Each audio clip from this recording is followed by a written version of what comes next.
আজ ক্লাসে peacock design শেখানো হয়েছিল, তাই সবাই সেটারই প্র্যাকটিস করছিল। যেহেতু প্রথমবার প্র্যাকটিস করছে, তাই ছোটোখাটো কিছু ভুল ত্রুটি থাকবেই। তবে নিয়মিত প্র্যাকটিসের মাধ্যমে ওদের ফিনিশিং আরও সুন্দর ও নিখুঁত হবে। এটা পারমিতার কাজ। পারমিতা খুব সুন্দর কাজ করেছে, তবে পিককের যে ঠোঁটটা হয় সেটা একটু ভুল হয়েছে।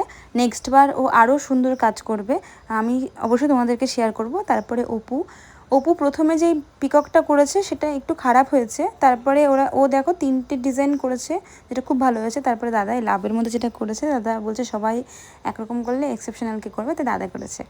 তারপরে হাতে একটু টাইম ছিল, কারণ একজনের মানে প্র্যাকটিস শেষ হয়েছিল না, তাই অপু আমাকে বলছিল, দিদি তাহলে আমার হাতে একটু মেহেন্দি করে দেবে। আমি ঠিক আছে চলো করে দিই। তো আমাকে বলছিল, জানো দিদি আমি সবাইকে মেহেন্দি পরিয়ে দিই, কিন্তু আমার হাতে মেহেন্দির পরানো মানে পরা হয় না। আমি ঠিক আছে তাহলে আমি আজকে পরিয়ে দিই।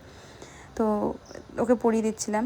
আর একটা কথা বলে রাখি, আমার ক্লাসে আমি যা দেখাই সেটা যতক্ষণ না আমার স্টুডেন্টরা প্র্যাকটিস করছে ততক্ষণ আমি তাদেরকে ছাড়ি না।